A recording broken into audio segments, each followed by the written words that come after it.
Bah, comme ça a fait Alors, à un moment cet hiver, tout le monde avait senti des vibrations. Voilà. Et alors moi j'ai dit, ah ben non, je sais pas, on nous a pas dit que les travaux commençaient. Et en fait, en se renseignant mieux, si, il y avait des choses au plateau, il y avait des travaux qui se faisaient à Villiers. Et bien sûr qu'on ressent autant les travaux faits à Villiers que ceux du cimetière. On est un peu au milieu. Et on ce jour-là, c'était au plateau. Hein. Oui, c'était au plateau, les gros bruits. Ouais. Oui. C'était là, comment, la plaque qui s'enfonçait, je sais pas quoi.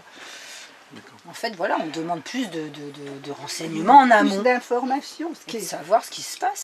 Et nous ici, c'est IDF Habitat, le plus grand bailleur campinois. Donc c'est vrai que nous, sur IDF Habitat, sur Lanus-Salengro, on est 4 résidences touchées. Donc IDF Habitat a essayé d'avoir ce qu'il faut avec la SGP pour nous dédommager des soucis qu'on avait, des inconvénients, des bruits et tout ce qu'on veut. Donc on a eu effectivement des réunions. Donc on a eu des réunions, celle-ci déjà, qui étaient spécifiques à chaque résidence, et on a eu des réunions interquartiers. Beaucoup de blabla. Voilà, c'est du blabla mais qui sert strictement à rien.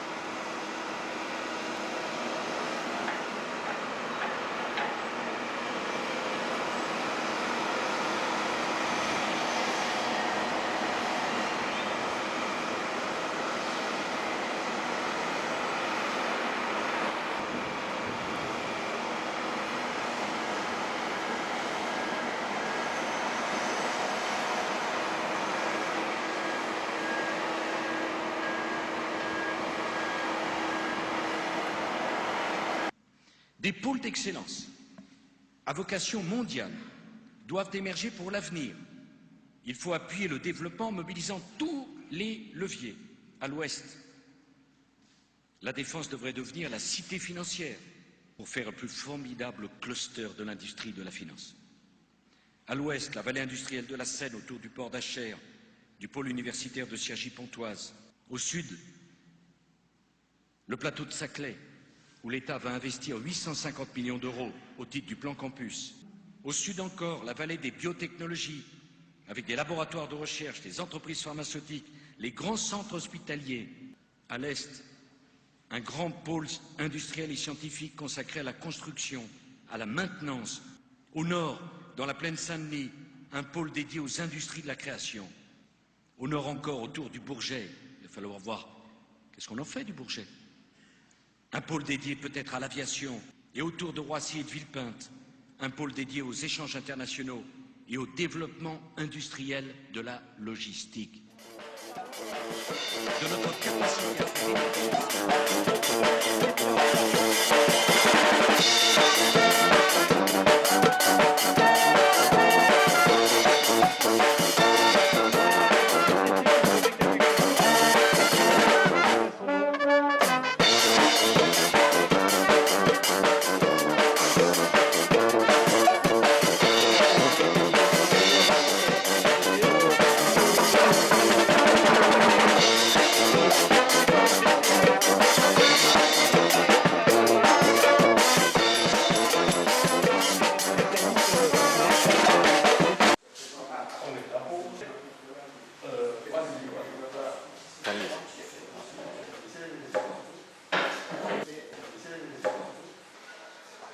Alors, vous venez de voir la fête du lancement du tonnelier. Alors, qu'on vous explique un petit peu le tableau. Tout le long du Grand Paris Express, tous les 600 à 800 mètres, il faut creuser des puits d'aération. Concernant Champigny, il y a 5 bouches d'aération. La première se situe rue Charles Floquet, limite Joinville-Champigny.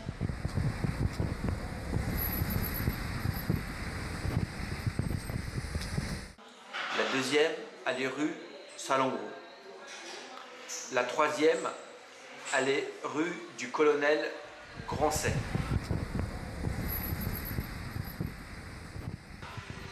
La quatrième, c'est ce qu'on appelle du clos du Pré de l'Étang. Sans oublier l'ouvrage Maurice-Thorez sur le raccordement avec le centre de remisage sur la ligne 15, où nous aurons retrouvé les riverains du chantier. Sans compter les chantiers, la gare du centre, et le centre de remisage. Tout ça construit sur du bâti, une zone à forte densité d'habitation. Cela s'est fait à coup de fermeture de commerce, à coup d'expulsion, ce qui a fait grincer bien des dents. Et nous, au milieu, dans tout ça.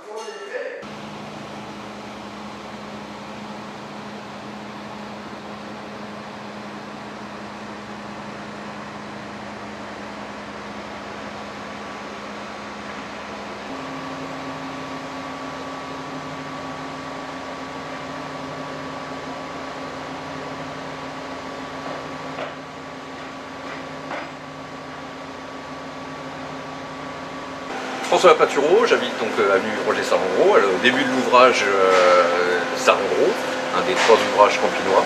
Je suis locataire ici depuis une grosse dizaine d'années et donc les travaux ont débuté il y a plus d'1 an et nous subissons tous les désagréments, bruit, poussière, même les fermés ou non fermés, les appartements c'est pareil. C'est dès 6 h du matin jusqu'à 23 h.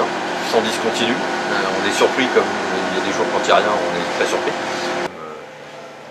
Donc du lundi au vendredi, voire plus, puisque la SGP nous dit de temps en temps que dû au retard, on est obligé de travailler le samedi en plus, donc on a le vendredi soir supplémentaire.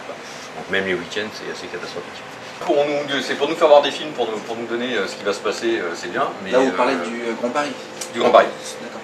La partie SGP, pour nous annoncer effectivement qu'il va y avoir, que ça va être fait de telle manière, qu'il va y avoir 500 camions un jour, qu'il va y avoir qu'on va être embêté régulièrement du matin au soir, ça on sait nous faire. Mais ensuite, après, c'est complètement, tout est fait en dépit du bon sens.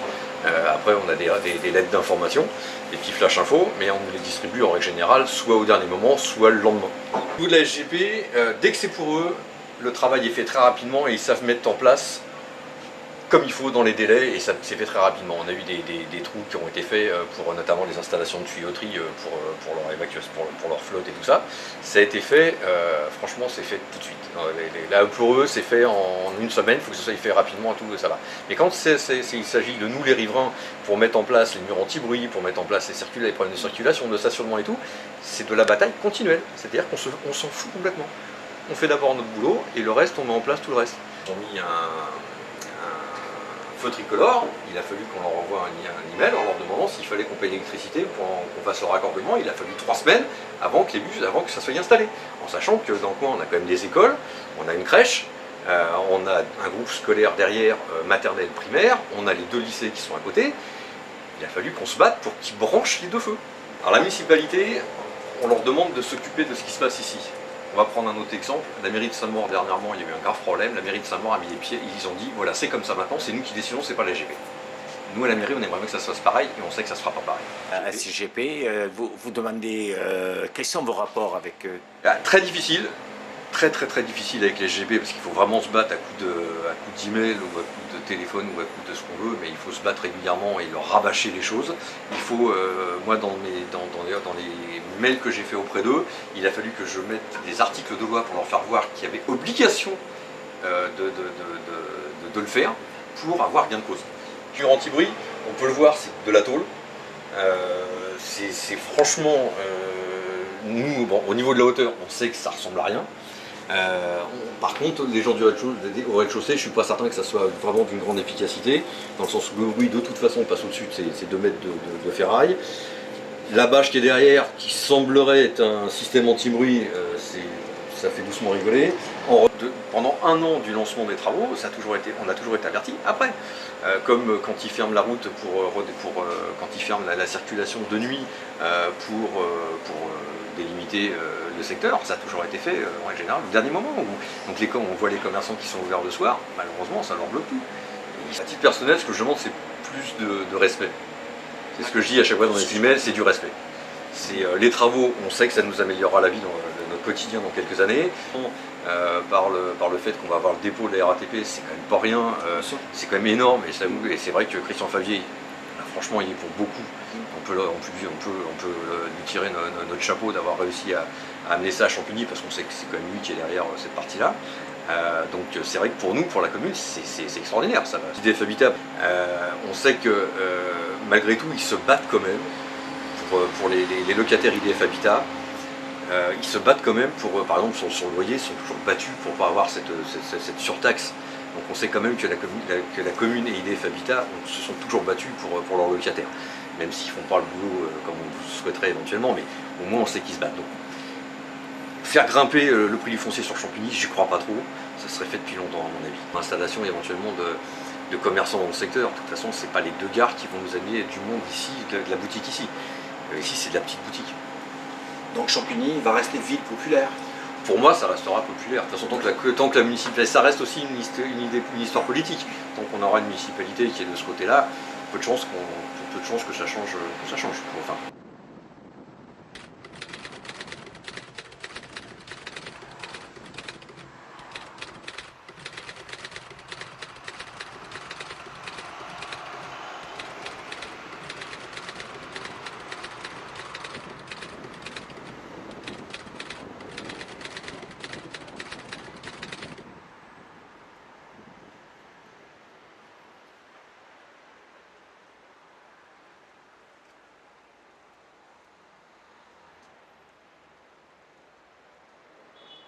De ces élus qui depuis le début, depuis qu'a été prise l'initiative de construire un Grand Paris, depuis le début je fais partie de ces élus qui sont extrêmement réservés sur la philosophie, la finalité de ce Grand Paris.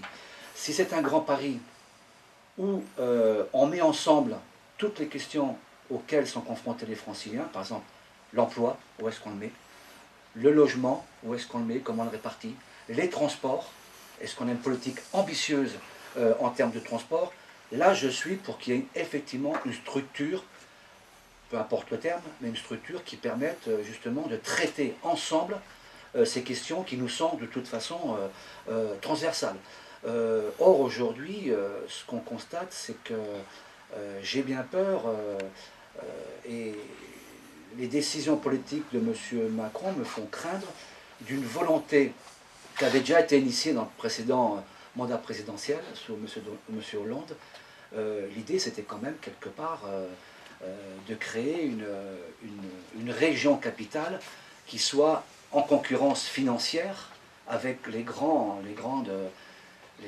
centres financiers du monde. Et du même coup, c'est sûr que si c'est ça, bien évidemment, on peut s'inquiéter sur comment va être prise en considération justement les demandes des Franciliens. Et donc on peut s'interroger dans ce cadre-là, est-ce qu'on prendra bien en compte les besoins exprimés depuis très longtemps par les Franciliens, transport, logement, emploi, répartition du développement économique sur le territoire francilien. Vous évoquez la question est très large, hein.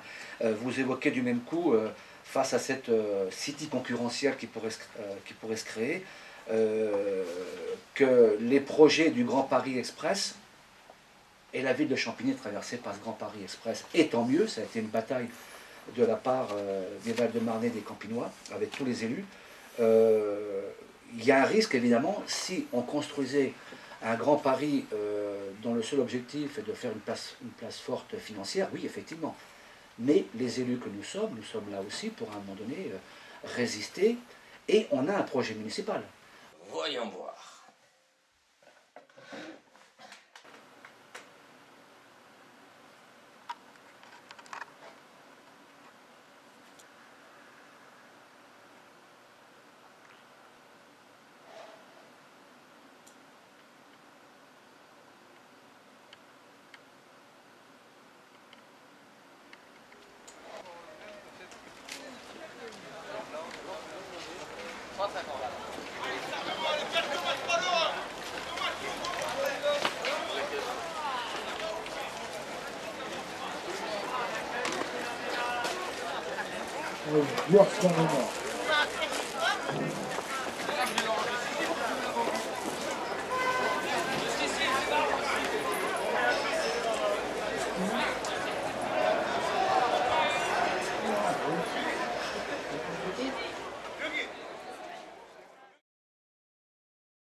Je suis accompagnée de Sébastien Trarieux qui suit donc la réalisation de l'ouvrage Thorez sur Champigny.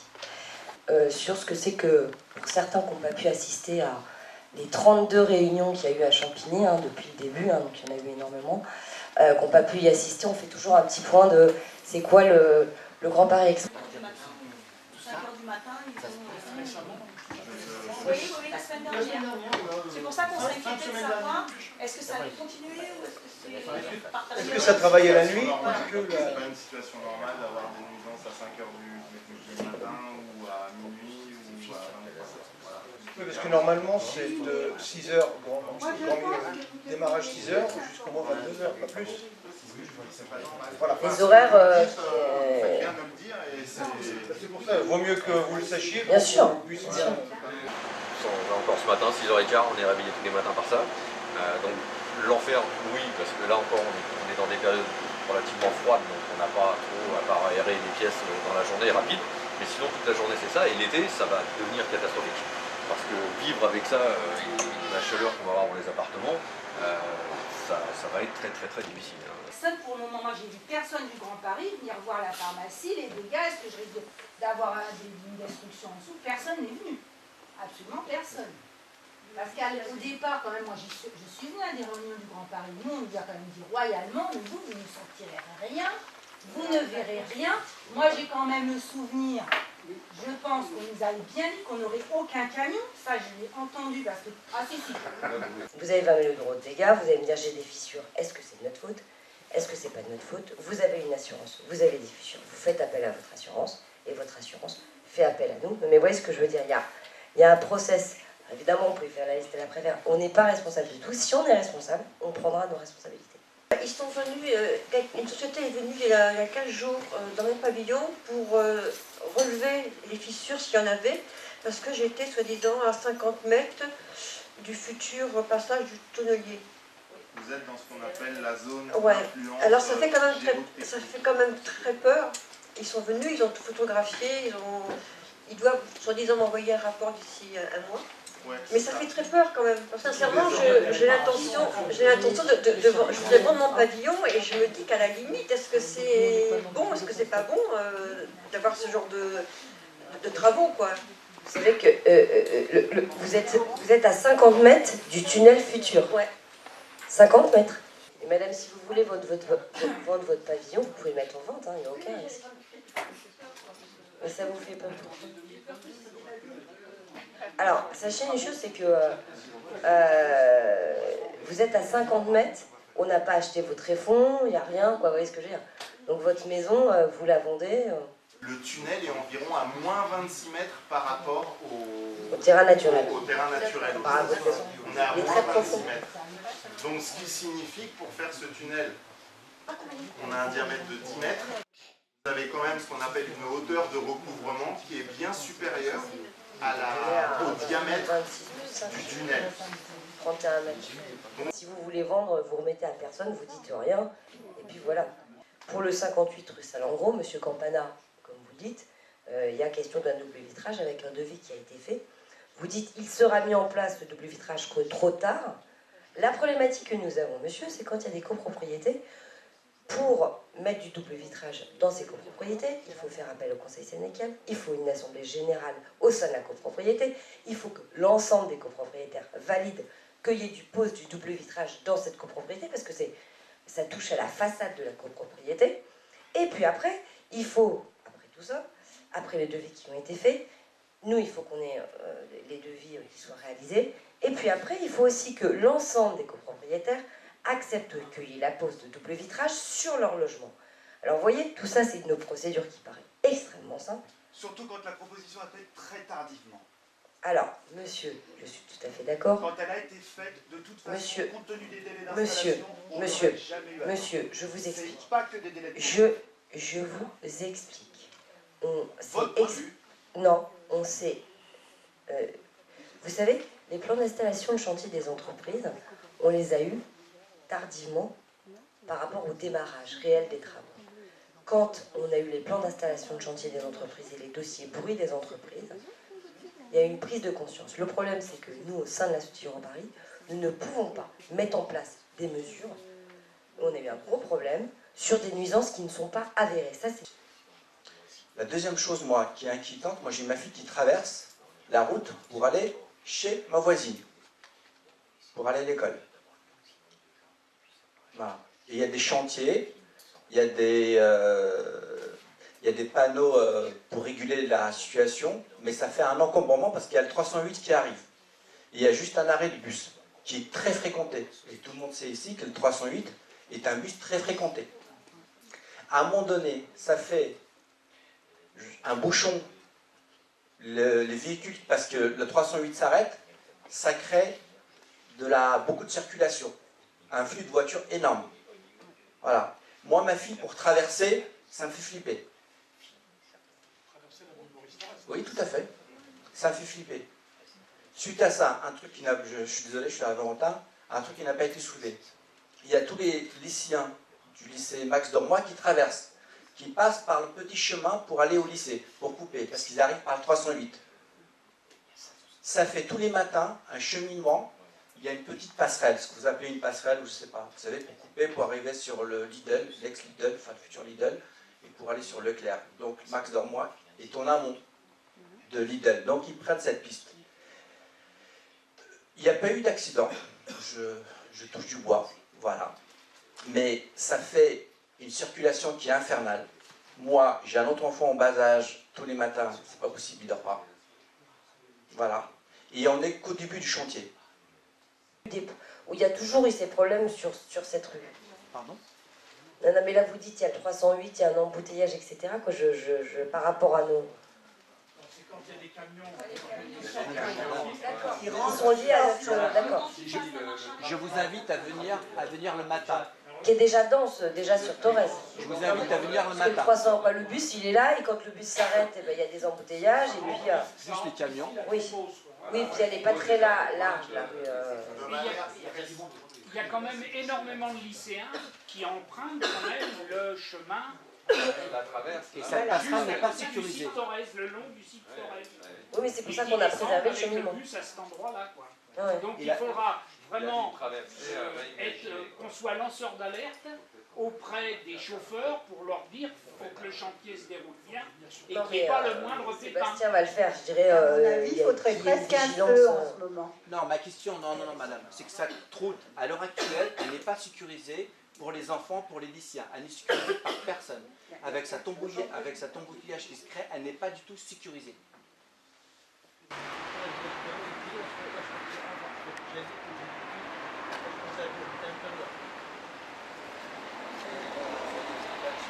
T'es où? Bah juste en haut, tu vois, en face du puits. Tu vois le puits? Juste en face. D'accord. Moi je suis de côté, moi aussi, je suis de puits là-bas. Ah, t'es là-haut toi? Ouais. Ah donc t'as été embauché dans le cadre du Grand Paris? C'est bien. Ouais, moi ça fait un petit moment que je suis... non mais je veux dire, c'est parce que t'étais de Champigny, c'est pour ça qu'ils t'ont embauché ou pas? Non. Ouais, d'accord. Non, parce que moi je croyais que tu sais, parce qu'ils ont dit qu'ils allaient embaucher des gens de Champigny, tu vois, pour... je sais pas, tu vois ce que je veux dire? Ouais. Je crois que c'était dans ce cadre-là. Non, du tout.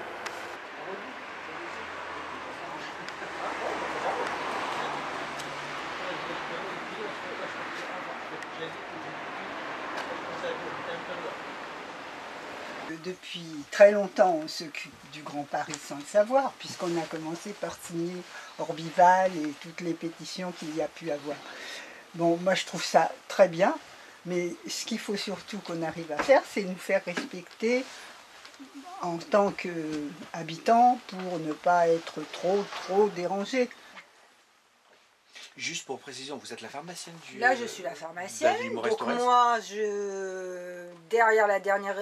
suite à la dernière réunion qu'on a eue, j'ai fait faire un constat d'huissier qui est donc là pour bien acter le positionnement, l'état de ma pharmacie en date du 14/2/2018.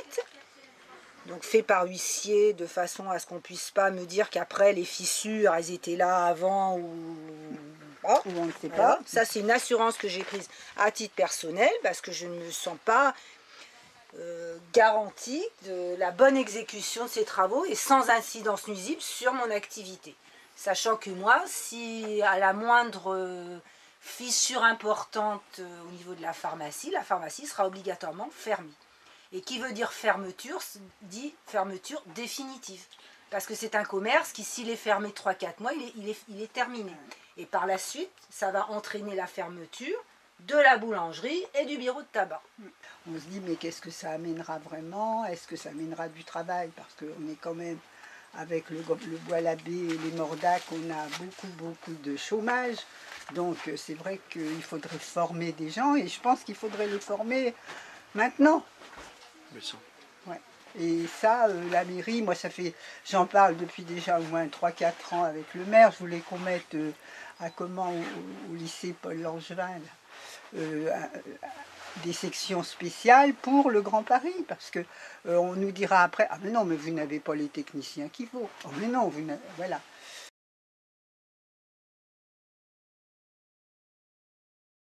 Que ce qui se passe à la SNCF, ou ce qui tente de faire passer à la SNCF, se passe déjà à la RATP avec la privatisation rampante. Si on parle du Grand Paris Express, toutes les nouvelles lignes sont mises en concurrence.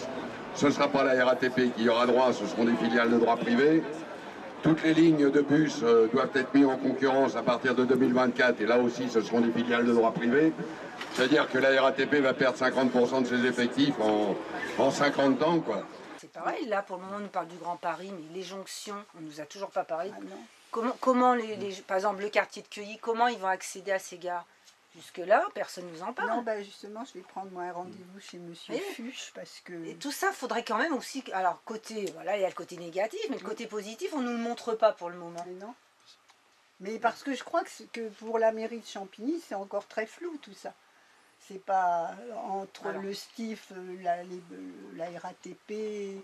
Et puis, mais le Grand Paris, c'est la commune qui doit, à mon avis, qui doit aller chercher plus, enfin, qui doit être plus embêtant et dire qu'il faut des informations à nos habitants, il faut... Mais ça, c'est pas fait, c'est jamais fait, il n'y a pas de raison qu'il le fasse maintenant. Bon, je sais pas, Monsieur Braque avait l'air de vouloir nous aider, mais je ne sais pas quelle possibilité il a, ni au point de vue Grand Paris, ni au point de vue commune. Je sais pas. Il y a un autre élément que je vois, ils n'en ont pas parlé, c'est est-ce qu'il y aura un aménagement, une fois qu'ils vont avoir fini l'aménagement, qu'est-ce qu'ils vont faire en face pour la traversée des écoles, on ne sait rien de tout ça. Ben là, la traversée des écoles, il y a eu une réunion avec M. Allard et Mme Gina. Qui sont des adhérents. D'accord. Parce que moi j'étais à feu. Non, mais par la suite. Ah oui, par la suite. C'est ça. J'ai l'impression que c'est fait au fur et à mesure devant les problèmes. On gère, voilà. Je suis une embêtante. Madame Courty, on vous remercie pour avoir répondu à nos petites questions. Voilà. Madame la pharmacienne aussi, merci beaucoup. Et puis on espère que ça va évoluer dans le bon sens. Ah ben on espère bien, mais de toute façon je vous embêterai sans quoi, hein. Faut pas... La conclusion c'est qu'on n'est pas contre le Grand Paris. Hein. Ah non, pas du tout. Non, non, mais tout se passe bien. Et toi Michel, ça te concerne pas tout ça? T'es bien? T'habites au Mordac je crois? Ouais. En HLM? C'est ça. Ouais, ça te regarde pas, toi tu t'en fous? Bah, indirectement, oui, t'as raison. Mais le problème c'est que le coût de l'immobilier va monter. Et c'est des petits gens comme moi qui vont encore être les cocus de l'appart, c'est une bonne expression. Donc, ça ne touche pas directement, mais ça va me toucher quand même. Et donc, c'est toujours les mêmes qui payent et c'est toujours les mêmes qui ramassent.